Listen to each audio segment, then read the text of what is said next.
Let's start with the Supreme Court decision. This is fresh. This is right off the court presses. It is remarkable to me. Again, we had this traditional notion of checks and balances. We always thought, hey, only Congress can create an agency. Only Congress can reorganize the federal government. Presidents have to go to get permission from Congress to do this. And for example, President Obama, President Bush, both went to Congress and said, I would like reorganization authority to restructure the federal government. And Congress said, no, we're not going to give you that power. President Trump hasn't done that. Instead, he's just announced he is going to reorganize and engage in dramatic cuts in the size of government. A lower court said, okay, hold on, you can't really do that. That seems like too much executive branch power. And now the Supreme Court has said, well, let's wait and see. Maybe it's illegal, maybe it's not, but let him do some damage first, and then we'll judge later if he's overstepped a mark.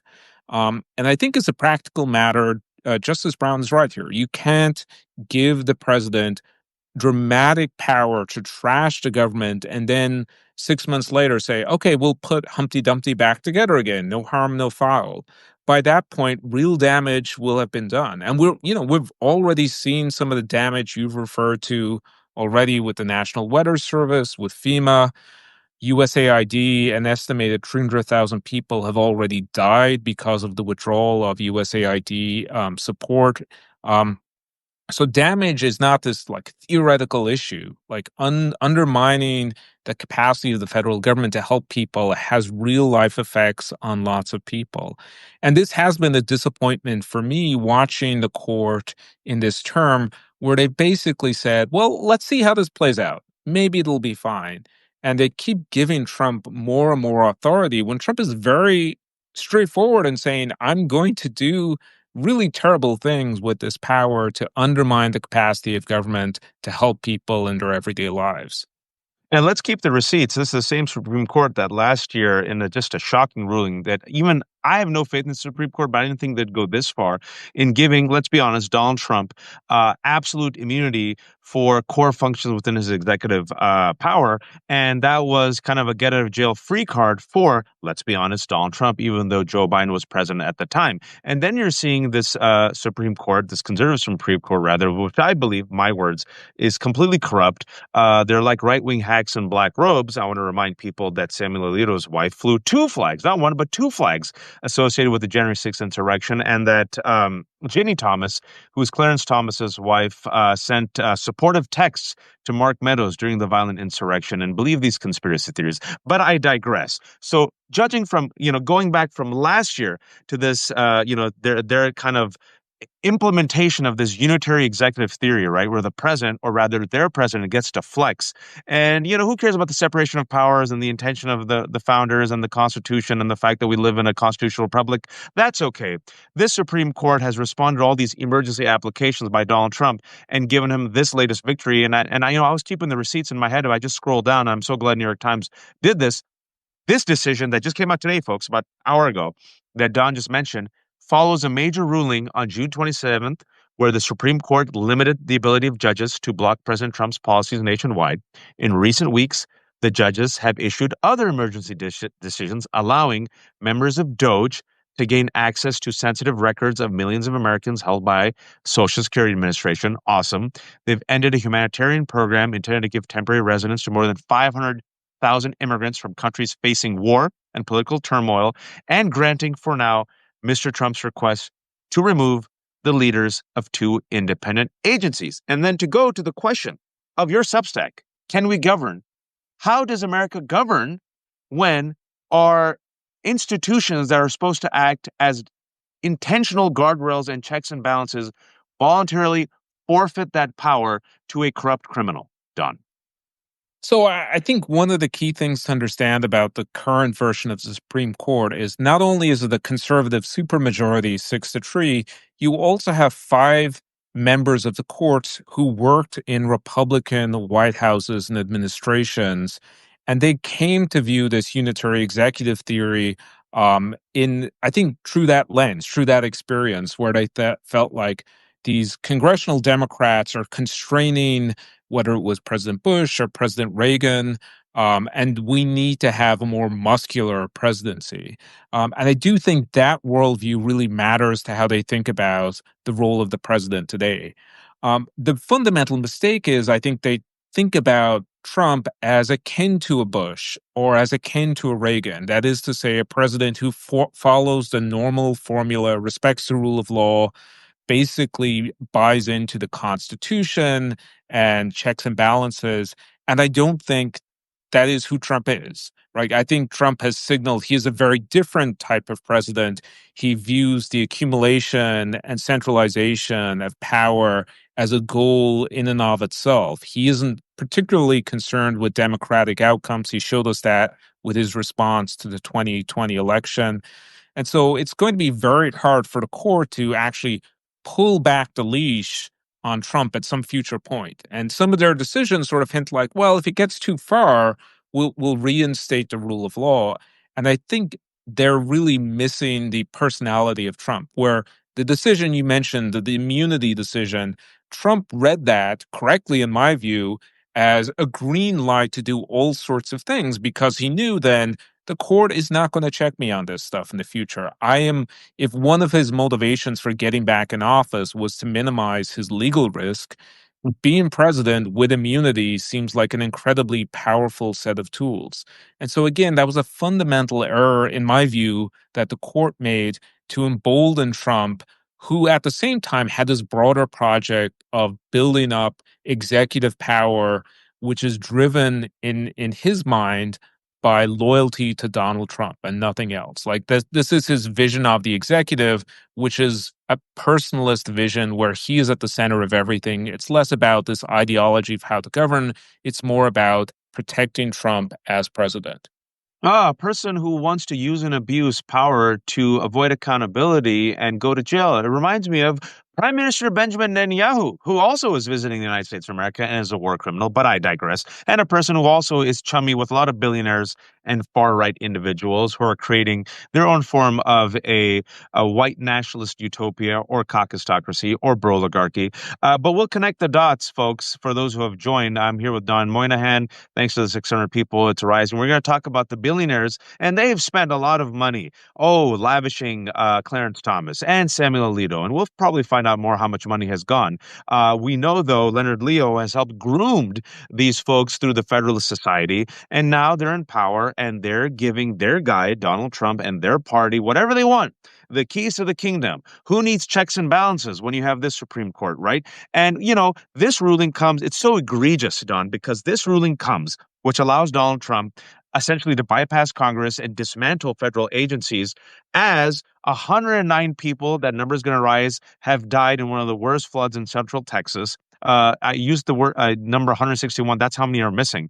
And I had an expert on, my friend Haris Threen, who was a former DHS official, who openly said these Doge cuts to the National Weather Service, the Doge cuts to FEMA, the Doge cuts to NOAA literally killed people.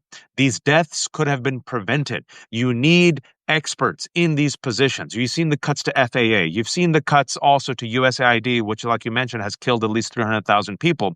So you would think, not to be tone deaf, Don, as this is happening, as the death toll is rising, as people are missing, as kids have been killed, maybe, just maybe, don't let Donald Trump and Elon Musk and other billionaires through Doge cut these agencies that many people are saying these cuts have led to deaths. Yeah, I think any particular case, and the case in Texas is going to be one where people are going to argue about who is to blame or not. Like Trump today at a press conference was saying, let's not blame people too quickly here. Trump, of course, is famously someone who loves to blame everyone for everything, but in this case, he said, let's not be too hasty in assigning blame. But the basic logic is straightforward. In the bigger picture, if you take away tools like the National Weather Service, or if you take away emergency management response, people are going to die. Like that's the obvious outcome. If you make it less safe for people to fly because you've less qualified FAA officials monitoring our planes, there are going to be more crashes. Look back at FEMA. So Trump has talked about getting rid of FEMA, devolving that power back to the states.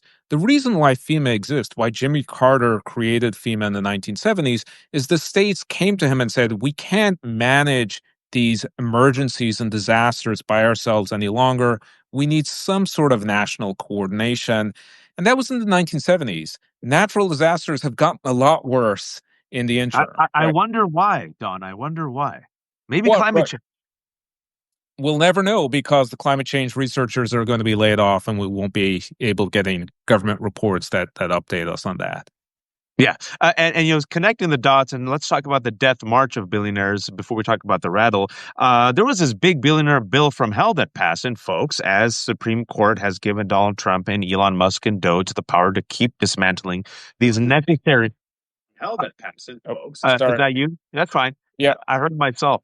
That man sounded brilliant, whoever that was. As yes, of course, as Elon Musk and Doge and Donald Trump have been given the green light by the Supreme Court just about an hour and a half ago, continue dismantling these agencies that literally provide life-serving services. We found out that this billionaire bill from hell passed, in which there will be $1 trillion cuts to Medicaid, where rural hospitals will shut down, where nursing homes will shut down. Will there be cuts to SNAP? But there will be $180 billion given to ICE that will make ICE larger than the armies of many countries. And oh, yeah, the stocks of private prisons went up. And oh, yeah, tax cuts for billionaires became permanent. And how'd they pay for it? By taking away our health care.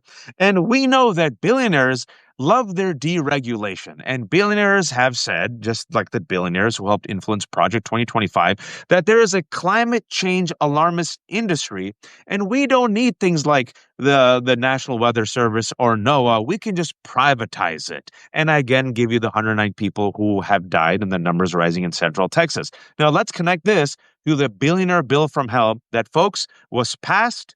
Only 3 Republican senators said no, and only 2 House Republicans said no. And I know you, like me, are really hot about this bill, and you want to tell people how disastrous it's really going to be. Yeah, and we should think about this as not just a tax cut bill, but really as the blueprint for the second term Trump administration. And one thing Trump has done, and Trump has learned a lot from his first term, he has gotten a lot smarter in how he governs, is to realize what is the one thing I can get Republicans to rally behind to pass a piece of legislation. What was I able to do in my first term? Tax cuts, right? And so that becomes the flagpole that he can then build a lot of other policies around. So this bill extends tax cuts, fairly regressive. It is unusual in a number of respects. Usually, prior tax cuts, you see some crumbs going to lower income earners. They might get a little bit of a break, or they're no worse off than they were before. In this bill, they actually lose money. Like you see a Mm. genuine redistribution from people with lower incomes to higher incomes. One startling fact that jumped out at me is that some of the cuts that you talked about to SNAP, Medicaid, Affordable Care Act, marketplaces, if you add those up, they add up to about $1.3 trillion over the next 10 years. $1.3 trillion. The amount of money that will go towards people earning more than $500,000 over the next 10 years will be $1.3 trillion. Exactly the same totals. So you can very fairly, I think, say we're taking money away from the safety net and we're giving it directly to people who have higher incomes, who don't really need a tax break, who are not going to benefit from it in any fundamental way relative to the person who's going to lose health insurance, who's going to lose income supports, who will not be able to go to a hospital if they get sick. It's really unusual in that respect that there is such a clear trade-off between the values. And I think at the end of the day, like Elon Musk was perennially wrong about all sorts of things, but he was half right about this bill in that it does all of these things and actually makes the deficit worse, right? And so if you're sort of a deficit guy, if you care about reducing debt, if you care about the long-term fiscal stability of the United States, This was not the bill for you because in the long run, it also means we're going to spend a much higher proportion of our GDP on interest repayments. We're going to Mm. have a much higher debt rate than we did in the past. So it not just kills much of the safety net, it not just gives a huge tax break, it still manages to do that while also expanding the debt of the United States. Some of that spending, new spending, is going to go to ICE. And you mentioned this, like ICE is going to become, if you compared it to other militaries in the world, the 16th largest military in the United States, right? Or sorry, in the world. Like it's going to The be world. larger than the military spending of Brazil or of Israel. Like the amount of money that is going to ICE, the scale of the increase is truly extraordinary. It's detention spending, the amount of money they're setting aside for detention is going to be larger than what the US Federal Bureau of Prisons sets aside for detention by an order of magnitude.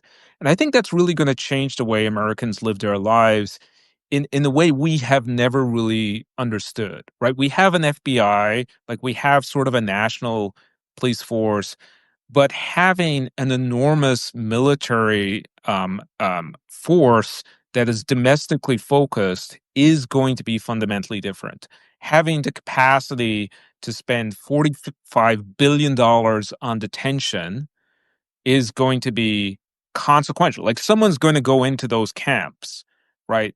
And so I think for me, looking at what has been happening in LA over the last few weeks, this gives the resources and the money for Trump to do across America what he's been doing in LA, but on a much larger level and for 4 years. It changes our society. So masked guys waving guns around just become a much more everyday experience of what it means to be in America.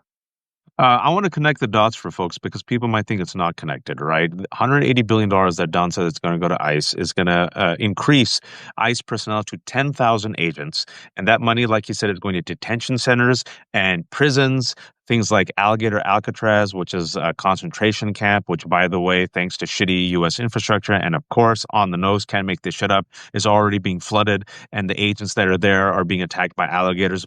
Because of course, right? Why outsource our torture to Bukele, the worst Palestinian on earth, by the way, the crypto bro president of El Salvador, where our $6 million of our taxpayer dollars are going to house and torture people like Kilmar Abrego Garcia, when he could just keep it at home. Now, I want to remind people that as soon as Donald Trump was elected in 2024, there was one industry in particular that saw an immediate surge in their stocks, and that was private prisons. And Don, I think you mentioned it.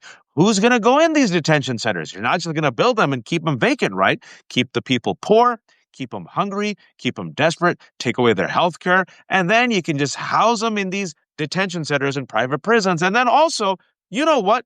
You can also use them for labor because there were a lot of incarcerated people fighting fires, folks. Yep, a lot of incarcerated people were fighting fires in LA earlier in the year. So you go back to the 19th century where the gilded class gets to make money off of our misery, and America already has 2 million people in incarceration.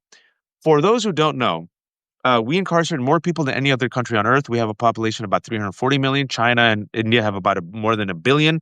80% of people in prison, folks, are poor. So, Don, I'm a simple peon. You're the public policy professor from the great University of Michigan. Am I, out of pocket here and saying that we're going to see a recreation of the Gilded Age in the 19th century, in the 21st century as a result of this bill from hell and this expansion of ICE and this crackdown on immigrants and poor people? Well, I think if you think about this in terms of a class war, it's pretty clear who's winning, Mm. right? And we would often hear this argument, you can't engage in class warfare, you can't attack billionaires. But if there is a class war, who's coming out ahead? With this bill, clearly more resources are going from the bottom to the top of society. I want to pick up on one other connection that we can make here. So, for example, today, Brooke Rawlings, who is the Secretary of the U.S. Department of Agriculture, which oversees SNAP, one of our major safety net programs, said, we're not going to provide any amnesty for immigrants. We're not going to provide amnesty for people working in the agricultural sector. We're going to lock them up, and we will have no problem with finding a workforce with 100% American participation because there are 34 million able-bodied people on Medicaid, right? And so, on the one hand, we are going to fill those prisons with immigrants. On the other hand, we're going to get people who are on Medicaid to go work in the agricultural sector and in the fields. Um, it's a very bleak vision Yep. of what the future of America looks like. It's also factually incorrect, right? If you look at who's on Medicaid, only about 3% of people receiving Medicaid are able bodied and not working. The vast majority of people on Medicaid are either children, have a disability, or are working, right? And so there seems to be this just mindset that anyone who is an immigrant, anyone who's receiving public services, they're just some sort of human capital that we can push and pull. They don't have individual autonomy. The state can do with them what they will. And I think that is what is incredibly bleak about the current moment is the devaluation of human beings, Yep. the lack of any attention to the dignity of these human beings. Russ Vought, the OMB director, was justifying these Medicaid work requirements by talking about the dignity of work rather than the dignity of the actual human beings who we know are going to lose health insurance because of these work requirements, because that is what's happened every time they've been implemented before. People struggle with these complicated administrative requirements, even when they're working, even when they're satisfying the requirements, they still struggle with the paperwork because the government often makes it too complicated or people don't know about the paperwork or it's online only and you have to upload a PDF, or you're a waitress and you have irregular hours and you're not working 20 hours a week, but you work 30 hours one week, 10 hours another week, and so you get disqualified out of the program. We know exactly how these work requirements shove people off essential safety net programs, and it's nothing to do with dignity. It's really about devaluing the individual human beings who are in most cases citizens of the United States, and are just not being seen by the current administration as being worthy of deep consideration. And I think the through line that connects it, and this is what me and Danielle talk about often on our show, and I think it's a through line of America that Americans have refused to confront and uproot, which is why we keep seeing the same sins come back over and over again. It's white supremacy and capitalism. It's racism and greed combined together, so the rich can get richer and the powerful can get more powerful at the expense of the many. Russ Vought, that you mentioned, also an architect, one of the co-authors of Project 2025, a Christian nationalist. He has a different agenda per se than Elon Musk, who believes that he is the savior of humanity. But both of them want power, and both of them want power specifically for a specific type of person. For Russell Vought, it's the white right-wing Republican Christian nationalist. For Elon Musk, it's him and his friends, the preferred race, the white billionaires. Folks, I'm not making this up. Go back and see some of the interviews I've done. Right, they keep using eugenic science. Right, they want to uplift the productive people and get rid of the non-productive people.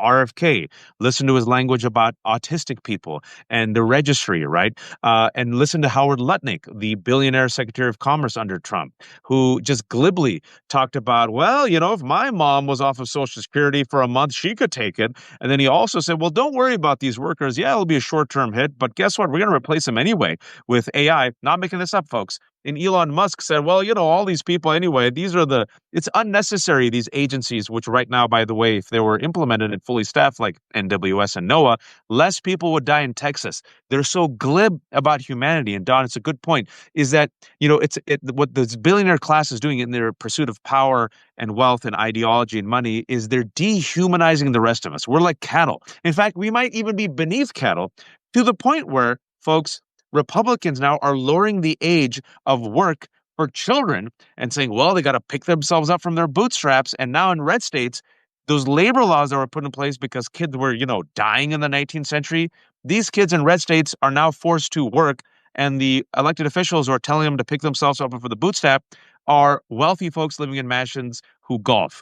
This is what they think of the rest of us, the billionaire class. And speaking about the billionaire wheel from hell, I got to talk about Mamdani because you've been hot on Mamdani. The billionaires, and this is where I'm going to go from the death march to the death rattle. I think it's all connected. And what do I mean by that, folks? The death rattle of white supremacy or whiteness, I think, has instigated throughout US history the rise of Trump. Obama led to Trump. Every single time in history where there's been progress in American history, you've seen white rage. And now you've seen the billionaire. And I think Mamdani is really interesting, Don, and why I call it the death rattle. They have thrown everything on Mamdani. New York Times with smear after smear, Bloomberg attributing chants to him that he didn't even say. Oh, he's both African American and Asian. They unleashed Bill Clinton. They brought Clyburn. They got Lawrence Summers. They backed Andrew Cuomo. And the latest poll showed that he went up and he's now at 43%. This is where I call the billionaire's death rattle. And I said they will burn down New York if they have to, instead of seeing Mamdani win. You've talked about this a lot. Talk to us about the billionaires and their collective nervous breakdown over Mamdani. So I think Mamdani is a really interesting example. Like this is someone that I think pretty much no one had heard of 6 months ago, right? He's this councilman in New York, and he's basically gotten the nomination on the Democratic side by being, it doesn't help, a very charismatic and engaging candidate. And then also having a bunch of policies that people find appealing.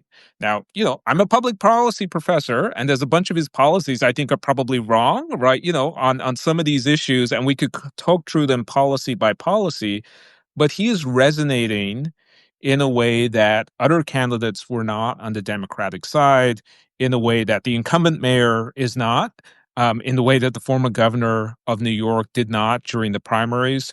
So he's doing something right that's attracting a lot of attention.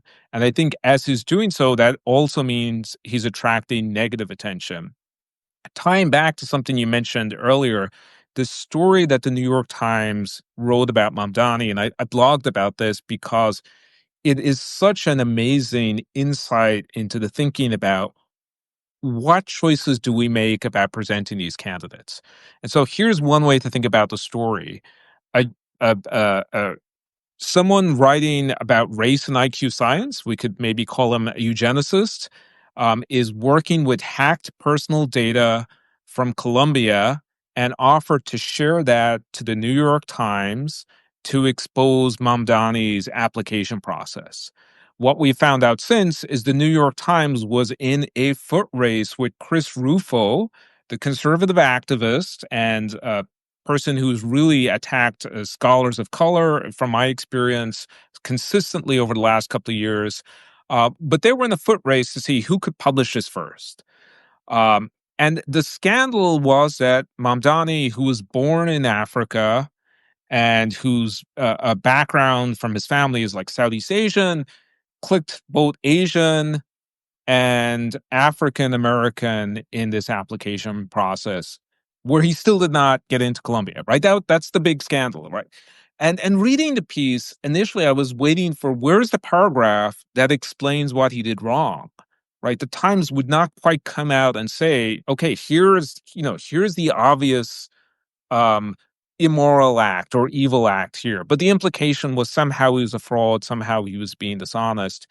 Another way to tell that story is you have a lot of people who are lining up to attack Mamdani for any reason. And this feels like a little bit of a nothing burger, but it also feels like a pretty dark moment for the Times when they're thinking about Chris Rufo as their peer competitor. When they're And like, if I did say, you're very kind calling out conservative activists, folks. I've been on Rufo for many years. Rufo is a right-wing extremist who deliberately weaponized terms like CRT and DEI to attack people of color, and like a very helpful Bond villain, shared his plot openly with the New Yorker and New York Times. That's who New York Times was in a foot race with to publish this smear piece against Mamdani, and they cited and furthermore whitewashed the identity of a white nationalist eugenicist and called them an academic. an academic, yeah. someone who may or may not be in a PhD program at Texas Tech University, who is only published in these sort of race IQ journals where his co-authors were also the editor of the journals, like not like a super solid academic record. But this is sort of the pattern with Rufo is he works with these actors who usually have fairly racist beliefs, picks and attacks an individual, but here he's doing it outside of academia. Like that was the blueprint for going after Claudine Gay at Harvard. He's using it for Mamdani. And I think Rufo's, whatever else, he is very smart. He's very effective. He knows Mamdani is going to be elected mayor at this point. Mm. Because if you look at the competition, the if you want to It's have rough. if you want to have a centrist Democrat, get someone who is compelling and is not clouded by scandal. Like get someone who is attractive to voters. That is not an option for New York voters right now. So let's say Mamdani becomes mayor, you're instantly a national figure, and so I think the game is to try and demonize Mamdani as quickly as possible before the rest of the public knows about him. To try to do to him what they tried to do to AOC, to recognize this singular talent, this political talent who can change people's minds, and to demonize and literally darken him in some respects. Right? Yep. If you've seen some of the images that have been used around Mamdani, his skin has been darkened, um, to make him the other in American society, so that when the Trump administration goes after him, when he tries to push policy agendas, he's already discredited in the eyes of the public. And I think it's really, in some respects, a compliment to Mamdani's skills as a politician. And again, I don't agree with a lot of his policies, but he's been a very skillful political actor. And it's a compliment to those skills that they are so worried about him that, they're bringing all guns out to the table to try and take him down. Yeah, all guns, folks. Bill Clinton, New York Times, Bloomberg, Lawrence Summer, APAC, ADL, smear campaigns. Bill Ackman, another nutty billionaire, openly like a Bond villain, tweeting out his plot on Twitter, talking about how he's in a WhatsApp group and he's raised hundreds of millions of dollars with other billionaires to take out Mamdani. You can't make this shit up. I remember billionaires like Lex Luthor and others were smart. You always plot like secretly, and you try to be competent. These folks are so desperate. I mean, this nervous breakdown. Also, this partner at Sequoia Capital who trolled me, and now the New York Times finally wrote about him, Sean McGuire, who said that Mamdani comes from a culture that lies. I mean, he has freaked out all the right people. And then what did he do last week, Don? He said, yeah, I don't think there should be billionaires, but if they exist, I'll work with them. And it seems like it is literally freaking them out because no matter what they throw at him, Don, it's only making him more popular. Yeah, and I mentioned the comparison with AOC. Like people did not take AOC seriously as a legislator or as a politician. She is now one of the most vibrant voices on the Democratic side, and she's also been a very important legislative voice in providing oversight and clarity in terms of what's happening in Congress, in terms of monitoring what's occurring in the Trump administration. And so, again, I think the goal is to stamp out those voices before they get to that national stage, before they get to that national platform. I have you for 7 more minutes, so I have to ask you two more questions. Speaking about the billionaire freakout and speaking about the death rattle of billionaires, whole bunch of rich folks, especially Donald Trump, are really freaked out about the Epstein list or the Epstein list that doesn't exist. And I don't know if you've been following; it's caused a massive fissure in MAGA. Tucker Carlson's pissed off. Benny Johnson's pissed off. Roseanne came out about 2 hours ago. She's pissed off. Alex Jones was crying in his car. He's pissed off. They feel betrayed. To paraphrase Tropic Thunder, never go full conspiracy theorist. And then Donald Trump, in a weird, bizarre aside today, interrupted Pam Bondi and brought more attention to the Epstein files. Billionaires and Epstein and Donald Trump. Your take. So when you've lost Roseanne, you're really in trouble, right? I mean that you've really gone too far. I'm by nature, I'm an academic, I'm a conspiracy skeptic, so I'm always the guy who's probably like, yeah, whatever the official account is probably accurate. Those are my priors. I think that's probably still true. What this is fascinating, though, for me is the way in which, if you've lived on a conspiracy bubble, if that is the worldview, once you actually take control of government, occasionally reality interacts with that, right? There isn't, I mean, let's believe Pam Bondi and say there isn't like an Epstein set of files, there isn't some incriminating evidence, but you've told people for years, your followers deeply believe in that conspiracy theory. And so now today, when Trump is interrupting Bondi to say, are you still talking about Jeffrey Epstein? Why are we talking about this? America's doing great. Let's move on. It completely deflates the movement, who have been promised all sorts of juicy scandals about, who did what, when the reality is maybe there's not anything there. It's more complicated for Trump because more than any public figure, you have more pictures of Trump hanging around with Jeffrey Epstein and partying with him.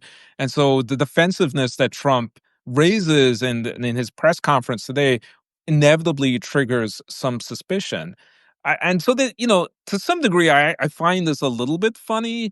There is a dark side to the popping of these conspiracy bubbles, though. So I mentioned USAID earlier, where you have um, lots of conspiracy theories that were fed to Elon Musk about how dangerous USAID was, how it was providing condoms to Gaza, how it was Yeah. fomenting um, political disruption in all of these countries.